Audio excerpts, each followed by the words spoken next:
Hi everyone, I hope you guys are doing absolutely fine and you guys are bang on. My name is Abhay Singh and I welcome you all in the second session of the Static GK where we will be discussing about Partition of Bengal, Formation of Muslim League and Indian Council Act of 1909. So without wasting a single minute of yours because मुझे पता है examination में काफी कम time बचा है, हम start करते हैं आज का इंपॉर्टेंट सेशन जिसमें हम कोर स्टैटिक का एक बहुत इंपॉर्टेंट कॉन्सेप्ट कवर करने वाले हैं. So without wasting a single minute we can start with this particular session now. So these are our two contact numbers. आप इन कॉन्टैक्ट नंबर पे कॉन्टैक्ट करके अगर आपकी क्लैट प्रिपरेशन या एलिट या एमएससीटी की प्रिपरेशन में किसी भी तरीके की आपको कोई दिक्कत हो रही है, you can contact on these respective numbers और हमारा कोई एक काउंसलर आपकी सहायता के लिए हमेशा अवेलेबल रहेगा. राइट बच्चों? So on that note we can start with this session. So let's start. So this is the first slide of this particular lecture where will be dealing with the partition of Bengal. थोड़ा सा background से हम start करेंगे. सारे facts आपके लिए बहुत important है. अपने नोट्स को बहुत कंसाइज और प्रिसाइज रखिएगा. प्लीज इसकी पीडीएफ या इस पर्टिकुलर पीपीटी का डिमांड मत करिएगा. We can't provide you that. आपको साइड बाय साइड अपने नोट्स बना के चलने हैं. तीन टॉपिक्स हम कवर कर रहे हैं: partition of Bengal, formation of Muslim League and Indian Council Act of 1909. So let's start with this particular session. So the partition of Bengal, इसमें हम स्पेसिफिकली कवर करेंगे 1905 से लेकर के 1911 के बीच में जो इंपॉर्टेंट चेंजेस हुए उनको. Now at during the partition of Bengal who was the viceroy, तो हम लोगों ने लास्ट सेशन में कवर किया था कि 1857 के रेवोल्यूशन के बाद Lord Canning became the first viceroy. तो अब बेसिकली जब बंगाल का पार्टीशन हुआ था तो उस टाइम पर वाइसरॉय कौन था? उस टाइम पे वाइसरॉय थे लॉर्ड कर्जन. इनका जो पूरा सर्विंग पीरियड था ये 6 ईयर का था, 1899 से लेकर के 1905 तक. ऑफिशियल अनाउंसमेंट डेट क्या? ऑफिशियल अनाउंसमेंट डेट थी 20th of July 1905. First made public in December 1903. So the idea of the Bengal partition was the first time officially discussed in December 1903 and the official announcement was made on July 20th 1905. Now the next important date with the context of partition of Bengal is, students, 16th October 1905. what happened on 16th of October 1905? Official announcement के साथ साथ में जो date of enforcement है वो भी important है. Date of enforcement was 16th of October 1905. I hope I am absolutely clear. अब पार्टीशन के पहले बंगाल का हाल क्या था हम इसको भी थोड़ा सा डिस्कस कर लेते हैं. सो बेसिकली उस टाइम पर जो कोस्टल एरियाज थे, फिर चाहे वो बॉम्बे, मद्रास या कोलकाता, यहीं पर मेजर डेवलपमेंट क्यों हुआ था? क्योंकि यहां पर बेसिकली पोर्ट्स थे तो यहीं पर मेजर डेवलपमेंट हुआ था. बट पार्टीशन के टाइम तक क्या हुआ था कि जो बंगाल था इसकी पॉपुलेशन ऑलमोस्ट 80 मिलियन तक पहुंच चुकी थी. Right, 80 million. अब उस टाइम का जो बंगाल था उसमें वेस्ट बंगाल, ईस्ट बंगाल, बिहार, उड़ीसा और असम को हम इंक्लूड करते हैं. बिहार, उड़ीसा, असम एंड ईस्ट बंगाल. अब ईस्ट बंगाल यहां पर आपके लिए क्यों जरूरी हो जाता है? क्योंकि जो ये ईस्ट बंगाल है students, this East Bengal is आज के डेट का बांग्लादेश. तो जब हमारे कंट्री को इंडिपेंडेंस मिली थी तो there were eastern Pakistan and western Pakistan. Then eastern Pakistan in 1971 became the Bangladesh. तो eastern Bengal, west Bengal, east Bengal which is आज का बांग्लादेश, बिहार, उड़ीसा और आसाम, ये पूरा एरिया मिलाकर के बंगाल कॉन्स्टिट्यूट करते थे. और उस टाइम इस पूरे एरिया की पॉपुलेशन हो चुकी थी 80 million which is 8 crore. Now moving on to the next point. Now stated British objective. Now what were the reasons given by the British authorities कि वो बंगाल का पार्टीशन क्यों कर रहे हैं? राइट, अब इंडिया में जब 1947 में भी पार्टीशन हुआ था तो that fact was not very much appreciated by the residents of the India. अब पार्टीशन के बाद वो पाकिस्तान हो गया तो पाकिस्तान और इंडिया के लोगों को पार्टीशन से बहुत ज्यादा खुशी नहीं मिली थी. तो उस टाइम पर जब आप ऐसी कोई भी पॉलिसी चेंज करते हो तो वहां के लोग खुश नहीं होते हैं. बट ब्रिटिशर्स को अपना एक रीजन देना था. तो ब्रिटिशर्स ने क्या रीजन दिया? Administrative convenience, managing a geographically vast overpopulated province. So basically we know this कि आसाम, उड़ीसा, बिहार, ईस्टर्न बंगाल एंड वेस्ट बंगाल, ये सब मिला करके बंगाल कॉन्स्टिट्यूट करते थे. तो उस पूरे एरिया को मैनेज करना और उस पॉपुलेशन को प्रॉपरली एडमिनिस्टर करना was a tough nut to crack for the Britishers. So that's why they decided to do a partition. अब क्या हुआ? actual geopolitical objective. Now what was the actual in the hindsight of the this particular partition, what was the main political objective? So weaken the political epicenter of Indian nationalism. So basically we know this कि जब 20th century की starting हुई तो उस time तक Indian National Congress के formation के भी 15-16 ईयर्स कंप्लीट हो चुके थे, और उसके बाद से क्या था कि इंडियन फ्रीडम स्ट्रगल मूवमेंट जो थे वो काफी तेजी से एक्सपैंड हो रहे थे, and Bengal was the one of the most important epicenter of all these freedom struggle movements. तो बेसिकली क्या किया ब्रिटिशर्स ने डिसाइड किया कि अगर हम बंगाल को फ्रैगमेंट कर दें, अगर हम बंगाल का पार्टीशन कर दें, तो कहीं ना कहीं जो स्पिरिट ऑफ नेशनलिज्म है हम इसे भी क्या कर सकते हैं, ब्रेक थ्रू इसको हम कर सकते हैं, इसको भी हम ब्रेक कर सकते हैं, right. So this was one of the main objectives of the Britishers कि उन्होंने क्यों डिसाइड किया कि उन्हें बंगाल का पार्टीशन करना है. Divided the Bengali speaking population and create a religious rift between Hindus and Muslim.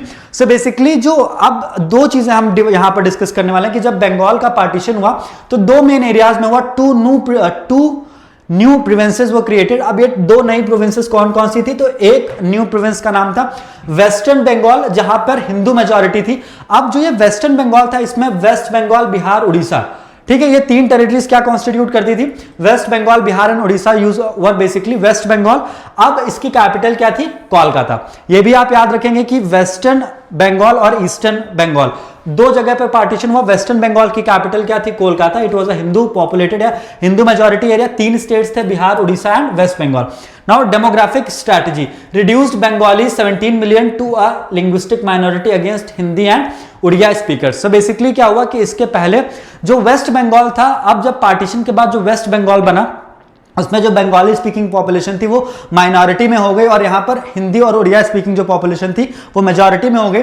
अब बंगाली स्पीकिंग पॉपुलेशन सिर्फ 17 मिलियन बची, जबकि हिंदी और उड़िया स्पीकिंग पॉपुलेशन क्या थी? वो 37 मिलियन हो गए. Now this was the main policy of the Britishers, divide and rule, कि किस तरीके से वो डिवाइड एंड रूल की पॉलिसी को इफेक्टिवली इंप्लीमेंट कर सकते हैं. And partition of Bengal was one of the prime example to understand the policy of divide and rule. Administrative convenience was, तो बेसिकली उन्होंने बोल दिया लोगों को बताने के लिए, एक आर्ग्यूमेंट के लिए कि एडमिनिस्ट्रेटिव कन्वीनियंस के लिए हमने किया, बट उसके पीछे जो हिडन रीजन था वो कुछ दूसरा ही था, right. Now moving on to the next point. अब दूसरी जो टेरिटरी थी पार्टीशन के बाद, that was eastern Bengal and Assam. So eastern Bengal जो आज की डेट का बांग्लादेश और आसाम मिलकर के बनाते थे ईस्टर्न बंगाल, और ये मुस्लिम मेजॉरिटी या मुस्लिम पॉपुलेटेड एरिया था, और इसकी कैपिटल क्या थी? ढाका. उस समय पे ढाका बोलते थे, अभी ढाका है. सो वेस्टर्न बंगाल की कैपिटल बनी कोलकाता, ईस्टर्न बंगाल की कैपिटल बनी ढाका. वेस्टर्न बंगाल की कैपिटल थी कोलकाता, ईस्टर्न बंगाल की कैपिटल बनी ईस्टर्न बंगाल की कैपिटल बनी ढाका, और वेस्टर्न बंगाल की कैपिटल बनी Kolkata, right. Western Bengal was Bihar, Orissa and western Bengal, और eastern Bengal was Assam and eastern Bengal, right. अब आगे चलते हैं, इसमें eastern Bengal, Dhaka, Rajshahi, Malda. So basically these different areas were made the part of the eastern Bengal. अब हम आगे चलते हैं. तो बेसिकली अब आपको क्या करना है कि जितने भी इंपॉर्टेंट फैक्ट हैं स्टैटिक जीके के लिए उन्हें आप जॉट डाउन करते रहिए, वो आपके एग्जामिनेशन के लिए बहुत रेलेवेंट और इंपॉर्टेंट हो सकते हैं. एंड वी नो कि इन क्लैट 2024-2025 ऑलरेडी एक पैराग्राफ पैसेज डायरेक्टली पूछ चुके हैं स्टैटिक जीके से, राइट. So static GK is very important. Now let's talk about the anti partition movement and agitation methods. So agitation methods are also important. कुछ leaders के बारे में डिस्कस कर लेते हैं, कुछ ऑर्गेनाइजेशंस के बारे में डिस्कस कर लेते हैं, और इसके बाद हम आगे बढ़ सकते हैं. Phase 1 moderate leadership. अब मॉडरेट लीडरशिप कब से कब तक थी? 1903 से लेकर के 1905 तक. कर्जन का नाम याद रखिएगा, जिनके टाइम पर पार्टीशन हुआ था. He is very important, they might ask this particular question कि जब बंगाल का पार्टीशन हुआ था तो उस समय इंडिया के वाइसरॉय कौन था? And your answer would be lord Curzon. Please be very meticulous about the facts एकदम सही तरीके से आपके दिमाग में होने चाहिए, because consortium will ask nothing but the fact, right. So key leaders कौन कौन से थे? सुरेंद्रनाथ बैनर्जी, कृष्ण कुमार मित्रा, जोगेश Chandra Chaudhuri. So these were the leaders जो मॉडरेट लीडरशिप को रिप्रेजेंट करते थे. एजिटेशन, अब क्या क्या डिफरेंट मेथड्स ऑफ एजिटेशन क्या क्या थे? Petitions, memoranda, press campaigns through newspaper. So basically we know कि ये मॉडरेट लीडरशिप थी, तो ये नॉन वायलेंट तरीकों को अपना रहे थे. और इन नॉन वायलेंट तरीके क्या थे? पिटिशंस फाइल करना, मेमोरेंडम पास करना, प्रेस कैंपेन्स ऑर्गेनाइज करना. So basically these were the main modus, और this was the main modus operandi of the moderate leadership.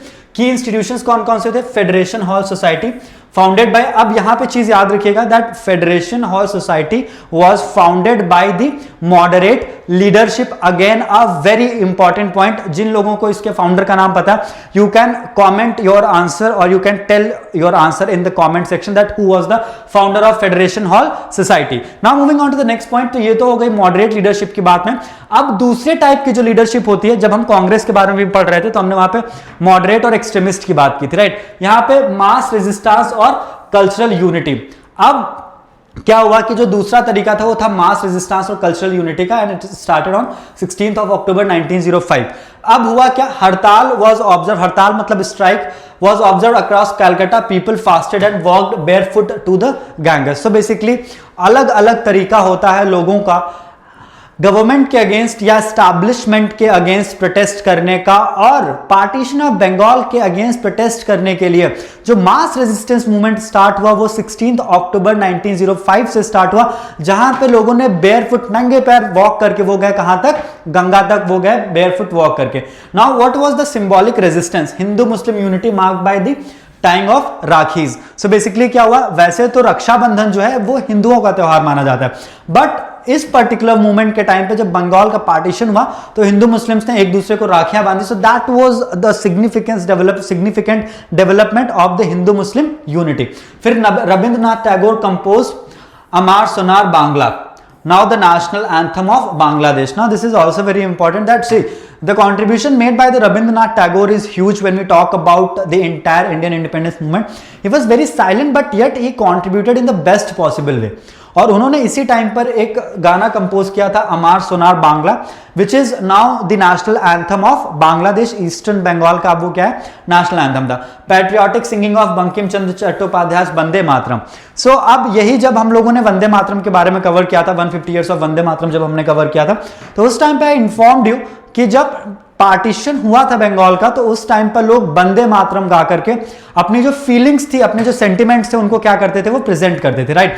So this is also very important for you, and 150 years of Vande Mataram is one of the most important topic for CLAT 2027. I have said it multiple times but I am saying it one more time कि please 150 years of Vande Mataram, keep a close watch on that particular topic. Now moving on to the next point, students. Rise of swadeshi and boycott movement. अब किस किस तरीके से क्या क्या चीजों में, formal origin, economic and regional expansion. So how this particular movement spread regionally, किस तरीके से स्प्रेड हुआ. So boycott resolution passed at Calcutta town hall on 7th of August 1905. So formal resolution was passed on 7th of August 1905. अब किसने सबसे पहली बार propose किया था इस बॉयकॉट का, उनका नाम याद रखिएगा, Krishna Kumar Mitra. Krishna Kumar Mitra. Next important regional leader, अब दिल्ली में बंगाल पार्टीशन के अगेंस्ट कौन प्रोटेस्ट कर रहा था, Syed Haider Raza. Syed Haider Raza was protesting against the Bengal partition in Delhi. So he was a leader in Delhi, जो वहां से बंगाल पार्टीशन के अगेंस्ट क्या कर रहे थे, एजिटेट कर रहे थे. पंजाब और महाराष्ट्र में लाला Lajpat Rai, Bal Gangadhar Tilak and Bipin Chandra Pal. So basically कौन कौन, लाला लाजपत राय, बाल गंगाधर तिलक एंड बिपिन चंद्र पाल, जिनको हम पॉपुलरली जानते हैं किस नाम से, लाल, बाल एंड पाल, राइट. तो ये तीन लोगों का नाम भी याद रखना, लाल, बाल, पाल की जो ये ट्रायो है, ट्रायो का नाम याद रखना, लाला Lajpat Rai, Bal Gangadhar Tilak and Bipin Chandra Pal. Now moving on to the next point, students, moving on to the next point. अब पार्टीशन पे हम आ जाते हैं. It was the first expression of organised resistance against the British East India Company. It began as a revolt. So basically now this is actually now this is, अब key actions क्या क्या हुए. So what were the की actions. So boycott of foreign cloth, boycott of foreign cloth, sugar and salt. अब क्या हुआ कि foreign clothes को हमें क्या करना है, बॉयकॉट करना. This was one of the main tool with the Indians. वो जब भी कोई मेजर ऐसा मूवमेंट होता था तो इंडियंस क्या करते थे, वो फॉरेन क्लोथ्स को बॉयकॉट करते थे. जो फॉरेन मैन्युफैक्चर क्लोथ्स होते थे उनको बॉयकॉट करते थे. Picketing, burning foreign goods, laundry man refusing to wash foreign clothes. So basically हम लोग क्या करना शुरू कर देते थे, उस टाइम पे इंडियन सिटीजन्स थे, उनकी जो हार्डशिप रही वो बहुत ज़्यादा थी, और बेचारे मतलब लिटरली, मतलब I have immense respect for those individuals. उनकी वजह से हम आज बैठ करके ये इतना इंपॉर्टेंट डिस्कशन कर पा रहे हैं. ब्रिटिशर्स हमारे कंट्री को 1947 में छोड़ करके गए, राइट. अभी हमारे कंट्री की इंडिपेंडेंस को 1 century भी कंप्लीट नहीं हुआ है, right. So this is also very important. The contribution made by these individuals is huge. ये लोग क्या करते थे कि फॉरेनर्स के कपड़े नहीं धुलने हैं, जो फॉरेन गुड्स होते थे उनको जलाते थे, इस तरीके से वो अपना that was a sign of resistance presented by these individuals. Promotion of indigenous textiles and industries, so basically promotion of swadeshi khadi वगैरह का, या जो भी मतलब मेड इन इंडिया गुड्स होते थे, अभी जिसको मोदी जी लेकर के आए मेड इन इंडिया, तो ये made in India is not something which is very new. Made in India हम इंडिपेंडेंस मूवमेंट के टाइम से बात करते हुए आ रहे हैं. सो स्वदेशी गुड्स के बारे में, जो स्वदेशी गुड्स होते थे उनको हम ज्यादा से ज्यादा यूटिलाइज करने लगते थे. Journalistic documenter, British journalist H W. Nevinson covered the movement. अब बेसिकली जो स्टूडेंट्स से पार्टीशन ऑफ बंगाल हुआ था, इसको प्राइमरली किसने कवर किया था, प्लीज इनका भी नाम याद रखिएगा. He was a British journalist and his name was H W. Nevinson. H W. Nevinson was the British journalist who covered the entire partition of Bengal. Right, now moving on to the next point.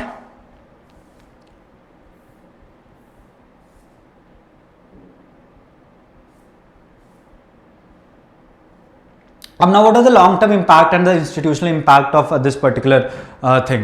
So let's talk about the long term and political impact of partition of Bengal. Then we have Surat split.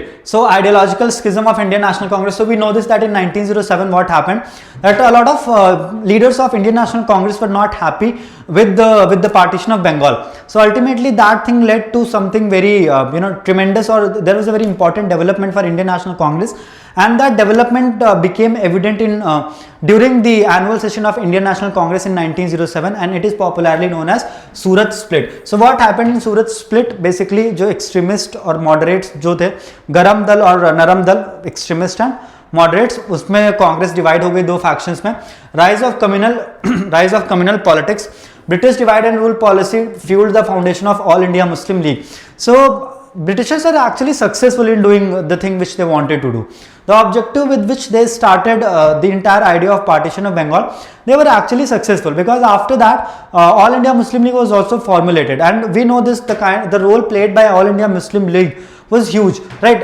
अलग अलग moment पे अलग अलग तरीके की demands करना, and so that was something which was also a kind of positive for the British authorities, क्योंकि उनका ऑब्जेक्टिव ही था डिवाइड एंड रूल का, and the foundation of all India Muslim League was one of the main science of the same. Now emergence of extremist nationalism, shift from constitutional petitions to direct action, mass mobilisation and revolutionary activities. So basically इस time पे आते आते partition of Bengal के बाद में क्या हुआ कि ऑलमोस्ट 50 इयर्स हो चुके थे तब तक फर्स्ट वॉर ऑफ इंडिपेंडेंस या रिवोल्ट ऑफ 1857 के, और तब 1857 ऑनवर्ड्स ब्रिटिश अथॉरिटीज या ब्रिटिश पॉलिसी मेकिंग जो थी दैट वाज वेरी स्ट्रिंजेंट, और लोग बेसिकली कॉन्स्टिट्यूशनल मेथड्स अडॉप्ट करते थे, पिटिशंस फाइल करते थे, बेसिकली वो साइलेंट प्रोटेस्ट करते थे. But post this partition of Bengal people were furious with the kind of administration which Britishers were having in India. So what they did, they adopted some other mechanisms to protest against these short-sighted and orthodox policies of the British authorities. Right, now moving on to the next point, students, moving on to the next point. अब annulment of partition and comparison with 1947. So Lord Hardinge too, so basically जो ये partition था इसका reversal कब हुआ 1911 में. Lord Curzon was viceroy जब partition हुआ था, and Lord Hardinge too was viceroy जब वापस से रिवर्सल हुआ था इस partition का. And this is something which you have to understand, that for good 5-6 years Britishers has to invest a lot of time and energy, because people were not happy, so they have to control a lot of things at the various places. हर जगह partition of Bengal का विरोध हो रहा था, हर जगह लोग protest कर रहे थे, and Britishers has to invest a lot of time and energy. So finally the reversal was made in 1911 and it was made by Lord Hardinge too. Official announcement, royal proclamation. Now this is actually very important. King George V made the official proclamation during the Delhi Darbar in December 1911. So basically हम लोगों ने अलाहाबाद दरबार के बारे में discuss किया था ना, जब क्वीन के नाम पर प्रोक्लेमेशन किया गया था, लॉर्ड कैनिंग ने किया था कि अब से इंडिया में ईस्ट इंडिया कंपनी का रूल खत्म होकर के ब्रिटिश क्राउन का रूल स्टार्ट हो रहा. उसी तरीके से दिसंबर 1911 में ऑफिशियल फॉर्मल रॉयल प्रोक्लेमेशन किया किसने, किंग जॉर्ज V ने दिल्ली दरबार में in December 1911 declaring that we have to और we will be reversing the partition of Bengal. Now what was the strategic shift after this particular proclamation was made by king George V? What was the strategic shift? What were the important things that took place after this particular proclamation was made? This is something which is also very important for your examination, right? So basically I love this aspect of static GK 1857 से लेकर के 1947. These 90 years are actually I love to teach them. So आप लोगों को कुछ भी कहीं भी दिक्कत परेशानी है, you are watching it as a recorded session, but please आप लोग अपने comments करते रहिएगा, comments में बताते रहिएगा कि आपको सेशन कैसा लगा. कहीं पे कुछ भी दिक्कत परेशानी होती, प्लीज वो दिक्कत परेशानी आप अपने तक लिमिटेड मत रखिएगा, कमेंट सेक्शन में बताएगा. I will see all this comments once a day, और मैं आप लोगों के उन सारे डाउट्स को आपके कमेंट सेक्शन में आकर के रिजॉल्व करूंगा. राइट. सो स्ट्रेटेजिक शिफ्ट क्या हुआ? Capital of British India was shifted from Calcutta to Delhi to reduce the political influence of Bengal. So basically अब partition बंगाल का रिवर्स करना was something which was also not very much appreciated by the Britishers, but उन्हें करना पड़ा क्योंकि उनकी मजबूरी थी. बट अपने ईगो को सेटिस्फाई करने के लिए बंगाल का जो पॉलिटिकल इंपॉर्टेंस था उसको रिड्यूस करने के लिए उन्होंने इंडिया की कैपिटल 1911 में शिफ्ट करके कहां से कहां कर दी? कलकत्ता से कैपिटल शिफ्ट होकर के दिल्ली आ गए. Another important fact for your examination, the capital of India was shifted from Calcutta to Delhi in 1911 when the proclamation for the reversal of partition was made by King George V during the Delhi Darbar. Right. Now moving on to the next important point. What was the administrative rearrangement? Assam, Bihar and Odisha were separated from Bengal, creating a unified Bengali speaking province. So basically किस तरीके से fragment में divide कर दिया पूरे बंगाल को कि वहां पर जो वेस्ट बंगाल आज का हम देखते हैं वहां पर सिर्फ बंगाली स्पीकिंग लोग ही बचे. Now moving on to the next point. There were multiple reasons for the revolt. Now actually this is also very important. The all India Muslim League origin, precursor and objectives. So अब हम students discuss कर लेते हैं एक बहुत important aspect के बारे में. That slide I forgot to remove that slide, क्योंकि मैं इसमें थोड़ा सा मेरा पीपीटी बनाना भी उतना स्ट्रॉन्गर एस्पेक्ट नहीं है. So while making the PPT I forgot, I thought I deleted that slide but I couldn't. So please don't mind it. Now let's talk about All India Muslim League. The formation of all India Muslim League, next important development in the Indian freedom struggle is the formation of all India Muslim League. So इसके बारे में कुछ चीजें discuss कर लेते हैं. The all India Muslim League origin, precursor and objective. So date and place of foundation. So date याद रखिएगा 30th of December 1906. फॉर्मेशन हुआ कहां पर था? ढाका में हुआ था during the annual All India Mohammedan Educational Conference. अब तीन चीजें यहां से आपको पहले पॉइंट से याद रखनी है. December 30th 1906 में फॉर्मेशन हुआ था ऑल इंडिया मुस्लिम लीग का. कहां पे हुआ था? ढाका पे हुआ था. कब हुआ था? जब एनुअल कॉन्फ्रेंस हो रहा था किसका? All India Mohammedan Educational Conference. अब की फाउंडर्स कौन कौन से थे? की फाउंडर्स का भी नाम आप याद रखेंगे. Nawab Khwaja Salimullah of Dhaka. Then he proposed, he was the person behind the idea of all India Muslim confederacy scheme. Then it was Nawab Mohsin ul Mulk, Nawab Vikar ul Mulk and Aga Khan III, first honorary president. So Aga Khan III का नाम आपको क्यों याद रखना? Because Aga Khan III was the first honorary president of all India Muslim League. Idea किसका दिया हुआ था? That is also very relevant and the idea was given by Nawab Khwaja Salimullah of Dhaka. Nawab Khwaja Salimullah of Dhaka was the person who gave the idea of all India Muslim confederacy scheme, and the first president was Aga Khan III. Now it was headquartered at all India Muslim League was headquartered at Lucknow, जहां से मैं belong करता हूं. आप ये भी याद रखेंगे that all India Muslim League was headquartered at Lucknow, but इसका जो इनिशिएट हुई थी वो कहां से हुई थी? ढाका से इनिशिएट हुई थी. आप ये भी पॉइंट याद रखेंगे. Now moving on to the next point. अब precursor events, partition of Bengal, Aligarh movement, advise Muslim to focus on Western education and avoid mainstream political agitation. So basically Muslim League के formation के पीछे बहुत important कुछ reasons हैं. उसमें से एक था अलीगढ़ मूवमेंट, जहां पे मुस्लिम्स को बोला गया कि वो वेस्टर्न एजुकेशन पर फोकस करें. फिर हुआ बंगाल का पार्टीशन जो बना सेकेंड इंपॉर्टेंट रीजन. फिर हुआ Simla deputation of October 1906 led by Aga Khan III to Viceroy Lord Minto II, demanding separate electorate and safeguarding of minority rights. So these were the three primary reasons. One of the primary reasons सबसे important है सिमला deputation, जहां पर आगा खान थी who was the honorary president, जिन्होंने basically demand की थी किससे? Lord Minto II से कि भाई मुस्लिम्स के लिए सेपरेट इलेक्टोरेट होना चाहिए. Right. Now moving on to the next point. Primary objectives क्या थे मुस्लिम लीग के फॉर्मेशन के? Safeguard political, religious and socio economic rights of Indian Muslims के राइट को प्रोटेक्ट करना, secure separate electorates and reserve quotas in legislative bodies and civil services. So basically दूसरा important objective था separate electorate के objective को achieve करना in various aspects of in various aspects like legislative bodies and civil services. And third objective was to promote loyalty to the British Crown in its initial phase. अब तीसरा main objective ये भी था, क्योंकि all India Muslim League के leaders को ये लगता था कि अगर वो अपनी लॉयल्टी मेंटेन रखते हैं टुवर्ड द ब्रिटिश क्राउन, तो हो सकता है कि उनके जो ऑब्जेक्टिव्स हैं वो बहुत जल्दी से अचीव हो जाएं, जो चीज़ वो डिमांड कर रहे हैं वो उन्हें बहुत इजीली मिल जाए. So this is something that you have to understand कि initially they were quite in the favour of the British Crown. Now moving on to the next point, constitutional milestone and Congress League relations 1906 to 1916.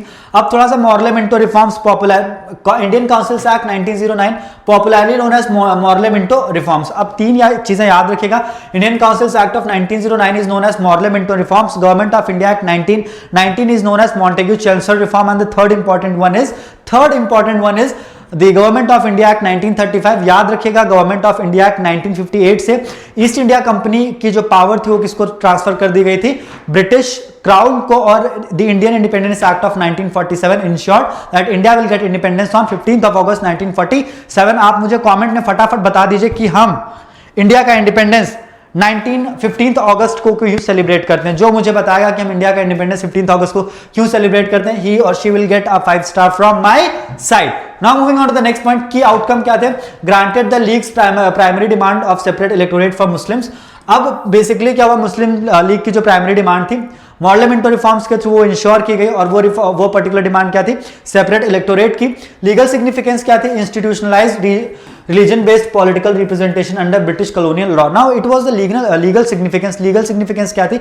अब आप यहां से जितना भी आप history में आगे बढ़ते जाएंगे टिल 1930 यू विल फाइंड कि Britishers are promoting the policy of divide and rule. तो उन्होंने क्या किया? रिलीजन बेस्ड पॉलिटिकल रिप्रेजेंटेशन को अलाउ किया, and it was happening under the British law.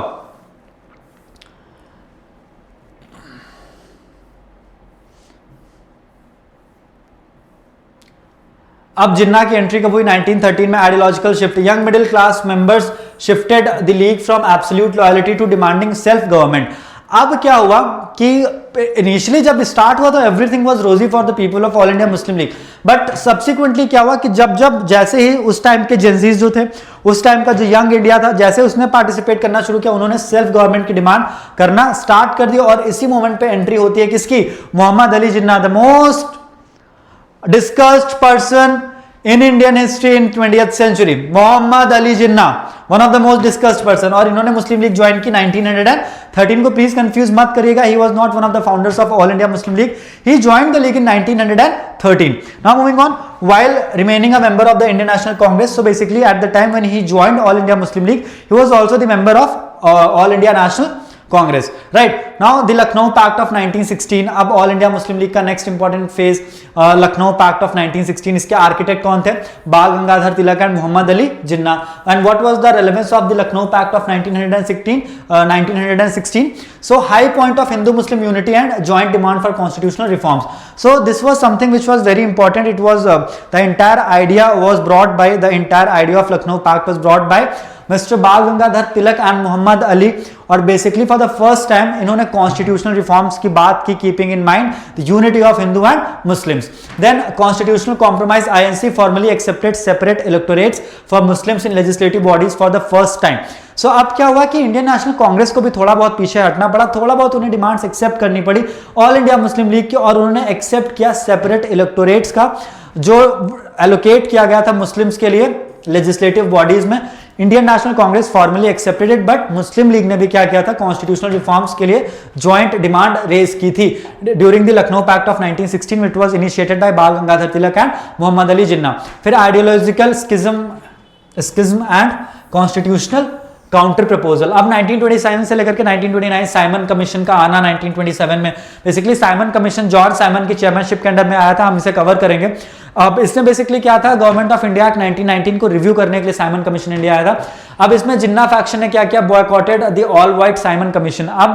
अब यहां से जो बेसिकली हम 1915 ऑनवर्ड्स जो भी चीजें पढ़ेंगे वहां से हम लोग मोहम्मद अली जिन्ना का एसोसिएशन हम यहां पर मान करके चलेंगे. किससे? ऑल इंडिया मुस्लिम लीग से. अगर कहीं पर भी जिन्ना किसी चीज के अगेंस्ट प्रोटेस्ट कर रहे हैं तो हम ये मान करके चलेंगे that Muslim League is also protesting against that particular event. ठीक है, तो Jinnah also boycotted. All white commission था. अब इंडियंस में आप इंडियंस के लिए पॉलिसी बनाने आ रहे हैं और आपने उसमें एक भी इंडियन मेंबर नहीं रखा. सो लेस पार्टिसिपेशन और zero participation of Indians was the main reason कि इंडियन नेशनल कांग्रेस और मुस्लिम लीग इसको दोनों प्रोटेस्ट कर रहे थे। Mohammad Shafi faction cooperated with the British government. अब यहां पर भी दो चीजें याद करनी होंगी कि एक जो कैलकाटा फैक्शन था, जिन्ना फैक्शन था, वो क्या कर रहा था, वो साइमन कमीशन को अपोज कर रहा था, बट जो मोहम्मद शफी फैक्शन था लाहौर में, वो क्या कर रहा था, ब्रिटिश साइमन कमीशन को वो सपोर्ट कर रहा था। फिर इसके बाद आती है नेहरू रिपोर्ट। साइमन कमीशन की अपनी रिपोर्ट रहती है, वो गवर्नमेंट ऑफ इंडिया 1919 को रिव्यू करके popularly known as Montagu Chelmsford reform. Simon Commission एक अपनी रिपोर्ट प्रेजेंट करता है और नेहरू अपनी एक रिपोर्ट प्रेजेंट करते हैं, जिसको हम बोलते हैं नेहरू रिपोर्ट। याद रखिएगा, यहां पर हम बात कर रहे हैं मोतीलाल नेहरू की, जवाहरलाल नेहरू की बात हम नहीं कर रहे हैं। It was presented by Motilal Nehru. Advocated dominion status. तो बेसिकली जो प्राइमरली रिपोर्ट प्रेजेंट की थी नेहरू ने, उसमें बेसिकली क्या क्या चीजें डिमांड की थी, इन्होंने एक डोमिनियन स्टेटस की डिमांड की, जो मुस्लिम्स को सेपरेट इलेक्टोरेट मिला था उसको रिजेक्ट करने की बात की, and proposed joint electorates with seat reservation. So basically बोला ज्वाइंट इलेक्टोरेट होना चाहिए, बट उसमें कुछ सीट्स आप रिजर्व कर सकते हैं, बट सेपरेट इलेक्टोरेट रखना मुस्लिम्स के लिए that was not in the 14 points presented by Motilal Nehru. अब जिन्ना का रिस्पांस क्या था, जिन्ना ने भी अपना 14 पॉइंट्स प्रेजेंट किया मार्च 1929 में, after Motilal Nehru presented its report formulated as the League's constitutional manifesto, key legal demands included. So basically जो ये 14 पॉइंट्स जिन्ना ने प्रेजेंट किया, अब ये बेसिकली यही चीज आगे जाकर के क्या होते हैं, ये लीग का, मुस्लिम लीग जो थी, ऑल इंडिया मुस्लिम लीग, उसका कॉन्स्टिट्यूशनल मैकेनिज्म जाकर के बनते हैं। सो उनकी क्या क्या डिमांड थी, federal constitution with residual power to the provinces. So basically Muslim League ने मेनली डिमांड किया कि छोटी छोटी जो प्रोविंसेस हैं उनको ज्यादा ऑटोनॉमी मिलनी चाहिए, उनके पास में ज्यादा पावर होनी चाहिए, उनके पास रेजिडुअल पावर होनी चाहिए। हम जानते हैं कि करंटली जो हम यूनियन लिस्ट, स्टेट लिस्ट और कॉन्करेंट लिस्ट की बात करते हैं, so concurrent list is residual power. Residual power में सेंटर और स्टेट दोनों के पास में लॉ रहता है उस पर्टिकुलर सब्जेक्ट मैटर पे लॉ बनाने का, but centre is more powerful. But Jinnah demand कर रहे थे उस टाइम पे बिफोर इंडिपेंडेंस की जो रेजिडुअल पावर है वहां पर प्रोविंसेस के पास में ज्यादा पावर होनी चाहिए। Now moving on, 1/3 representation for Muslims in the central legislation and cabinet. दूसरी इंपॉर्टेंट डिमांड थी 33.3% सीट्स रिजर्व होनी चाहिए मुस्लिम्स के लिए, रिटेंशन ऑफ सेपरेट इलेक्टोरेट, और इसी के साथ में जो सेपरेट इलेक्टोरेट था उससे भी रिटेन किया जाना चाहिए। Separation of Sindh from Bombay presidency, constitutional reforms for NWFP and Baluchistan. So basically बहुत सारी डिमांड थी। Minority veto, no bill to pass if 3/4 of the affected minority group members oppose it. So basically बहुत टेक्निकल डिमांड थी। इन्होंने ये भी demand कर दिया कि अगर किसी माइनॉरिटी के ग्रुप के लिए कोई बिल है, no bill to pass if 3/4 of affected minority group members oppose it. कोई भी बिल पास नहीं होगा अगर 3/4 मतलब 75% मेंबर्स ने अगर किसी बिल को अपोज कर दिया तो वो बिल पर्टिकुलरली पास नहीं होगा। This was something which was suggested by Mohammad Ali Jinnah.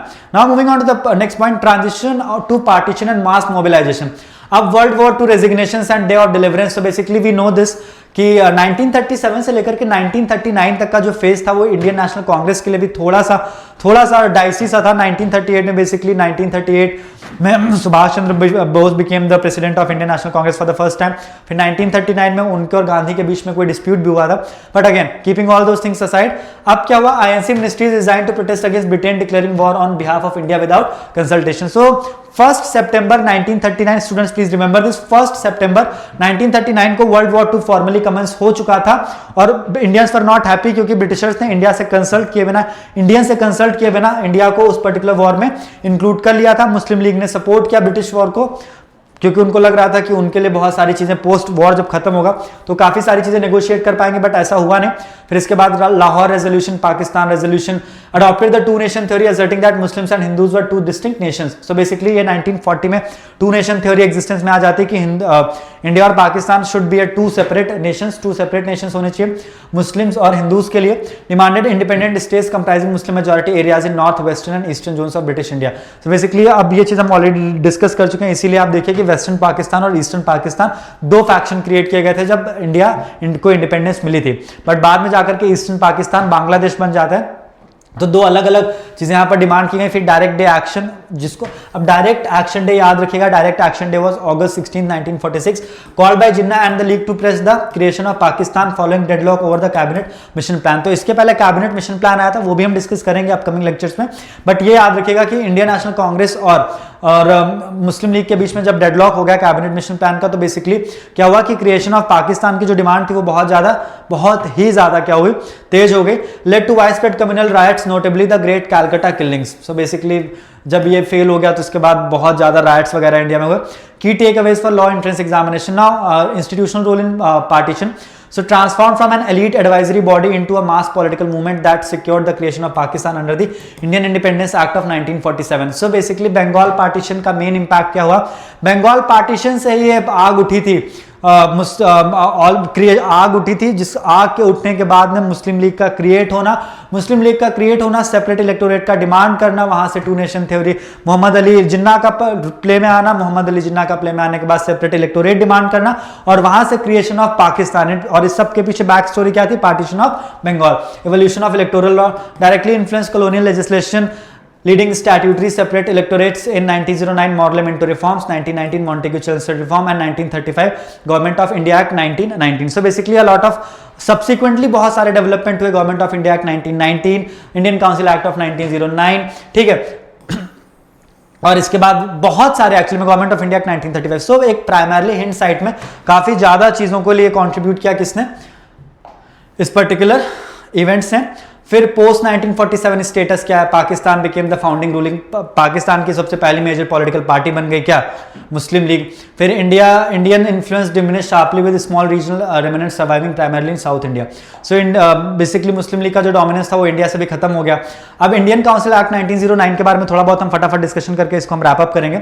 So title and background, Indian Council Act of 1909 Morley Minto reforms. अब मॉर्ले मिंटो रिफॉर्म्स के बारे में हम थोड़ी बहुत चीजें देख लेते हैं। अब ये मॉर्ले मिंटो रिफॉर्म्स इसका नाम क्यों था, क्योंकि उस समय जो secretary of state for India थे, secretary of state for India, उनका नाम था जॉन मॉर्ले, और इंडिया के जो वायसराय थे उनका नाम था लॉर्ड मिंटो। सो मिंटो यहां से निकल के आया और मॉर्ले यहां से निकल के आया, इसीलिए इंडियन काउंसिल एक्ट 1909 का दूसरा नाम पड़ा मॉर्ले मिंटो रिफॉर्म्स।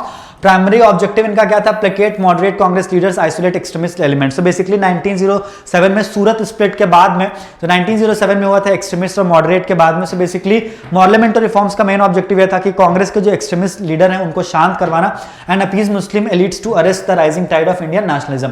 और जो एलिट मुस्लिम थे, जो डोमिनेंट मुस्लिम थे, जो बहुत ज्यादा लोगों को इन्फ्लुएंस कर सकते थे, उनको अपीज करना, right. Key historical drivers, failure of 1892 act, पेड partition of Bengal, rise of extremism and swaraj demand. So basically Morley Minto reforms के पीछे मेन रीजंस क्या थे, partition of Bengal was one of the most important reason and Surat split was the second important reason, जिसकी वजह से Morley Minto reforms करने पड़े।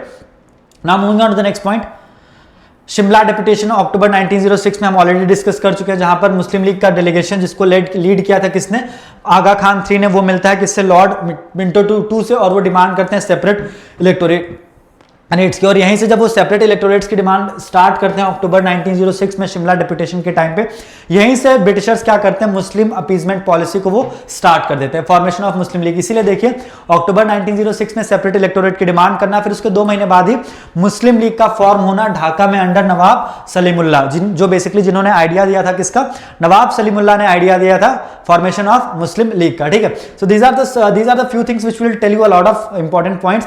फिर salient feature and constitutional provisions. अब गवर्नमेंट इंडियन काउंसिल एक्ट 1909 के मेन प्रोविजंस क्या थे, expansion of legislative council, central legislative council expanded from 16 to 60 members, official majority was strictly retained. So basically क्या हुआ कि जो सेंट्रल लेजिस्लेटिव काउंसिल थे उसमें पहले 16 मेंबर्स थे, अब इसे एक्सपैंड करके 60 कर दिया गया। Another important point for CLAT, ये पूछ सकते हैं कि which of the following is not one of the features recommended by the Morley Minto committee और Morley Minto during the Morley Minto reforms.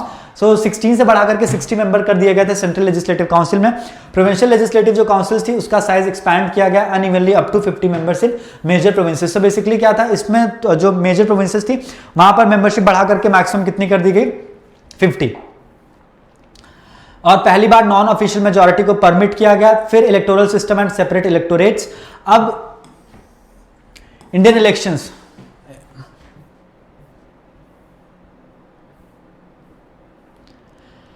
Indirect elections introduce, ये तो हम discuss कर चुके हैं, right. Electoral system and separate electorate. So basically क्या हुआ, introduce an indirect electoral process through local bodies, municipalities, universities and chambers of commerce. Basically अभी होता है अलग अलग लेवल पे इलेक्शंस की प्रोसेस को लेकर के आ गए, और ये सब बेसिकली फिर इनडायरेक्टली इलेक्ट करते थे किसको, जो मेन प्रोविंसेस में होते थे वहां पर जाकर के फॉर्मल इलेक्शंस करते थे। Communal electorate, separate electorates allow किए गए। Legal consequences, institutionalised communalism in India, statutory law. Lord Minto termed the father of communal electorate. Now another important point, Lord Minto was termed as the father of communal electorate, क्योंकि इन्हीं के time पे ये जो separate electorate का demand था इसे accept किया गया था।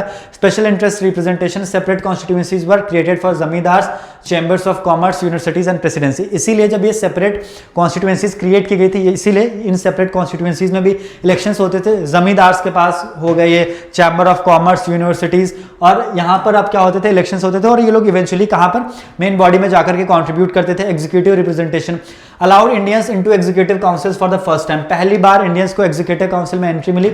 Satyendra Prasanna, SP Sinha became the first Indian appointed to viceroy's executive council. अब बेसिकली ये याद रखिएगा, SP Sinha, Satyendra Prasanna Sinha was the first Indian member जो अपॉइंट किए गए थे वायसराय के एग्जीक्यूटिव काउंसिल में। He was the law member. तो प्लीज इनका नाम याद रखिएगा, एसपी सिन्हा और Satyendra Prasanna Sinha, the first Indian member to be appointed in the viceroy's executive council, and he was basically the law member. 2 Indians were nominated to the council of the secretary of the state for India in London.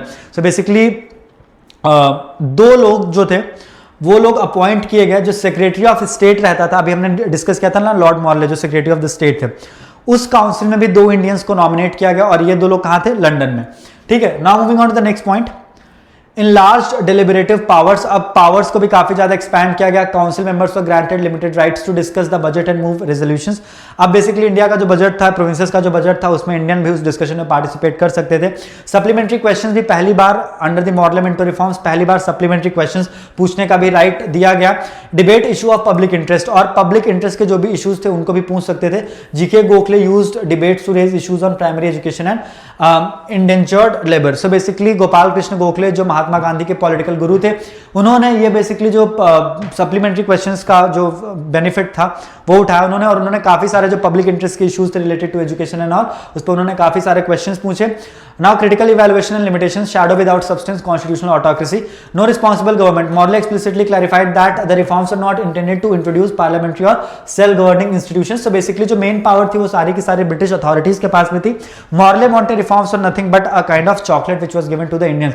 Executive dominance, real political power remained with the governor general. So basically real power जो थी वो अभी भी viceroy के पास में थी, बाकी सारा तो it was a kind of lollipop which was given to the India, क्योंकि उन्हें हमें शांत भी करवाना था। अब स्ट्रेटजी क्या थी, डिवाइड एंड रूल की पॉलिसी, इसीलिए कम्युनल इलेक्टोरेट को क्या किया था, अप्रूव किया गया था fragmentation of nationalism. So basically Congress के अंदर बाइफर्केशन होना, मुस्लिम लीग का फॉर्मेशन होना, ये सारी चीजें ब्रिटिशर्स के लिए अच्छी थी। Franchise and electoral defects, voting rights were severely limited by property income and. तो बेसिकली उस टाइम पर यूनिवर्सल अडल्ट फ्रेंचाइजी और 1 पर्सन 1 वोट नहीं था, बहुत लिमिटेड लोगों के पास में वोटिंग राइट्स था। तो बेसिकली ऐसा इसलिए किया गया था ताकि ब्रिटिशर्स अपनी डोमिनेंस को बना करके रखें। Complex multi tier system, university, chamber of commerce, right, zamindar. अब आप इतने लेवल पे इलेक्शंस करवाते थे कि उसको समझना और जेन्युइन डेमोक्रेटिक पार्टिसिपेशन इंश्योर करना was very difficult.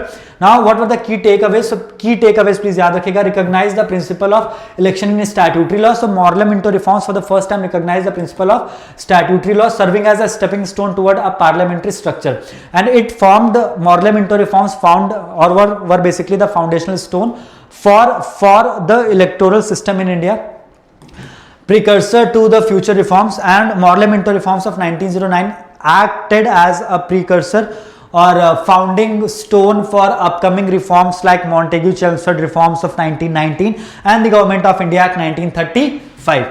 Now diarchy तो हम आगे डिस्कस करेंगे वैसे, बट याद रखिएगा गवर्नमेंट ऑफ इंडिया एक्ट में डायरकी भी इंट्रोड्यूस कर दी गई थी। Now moving on to the next point, landmark first remember. अब पहली कुछ चीजें आप जो एग्जामिनेशन के लिए बहुत इंपॉर्टेंट है, फर्स्ट लॉ मेंबर जिनका नाम आपको याद रखना है in viceroy's executive council, SP Sinha. Statutory introduction of separate electorate in the Morley Minto reforms of 1909 act, expansion of central council from 16 to 60 members. 3 point जो आपके एग्जामिनेशन के लिए बहुत इंपॉर्टेंट है, याद रखेंगे। First law member SP Sinha, statutory introduction of separate electorate in 1909, expansion of central council from 16 to 60 members. So this is all about this particular session. I hope you must have loved और like the session. अगर ऐसा है तो please comment section में अपने opinions please दीजिएगा, और अगर आपका कोई भी डाउट होता है तो प्लीज उसे भी आप कमेंट सेक्शन में पिन कर सकते हैं। That's it from my side, and we will see you in the 3rd episode of this particular series. Till then, just take a good care of yourself and people around you. Bye bye. Abhay Singh, this is Abhay Singh signing off from this particular lecture.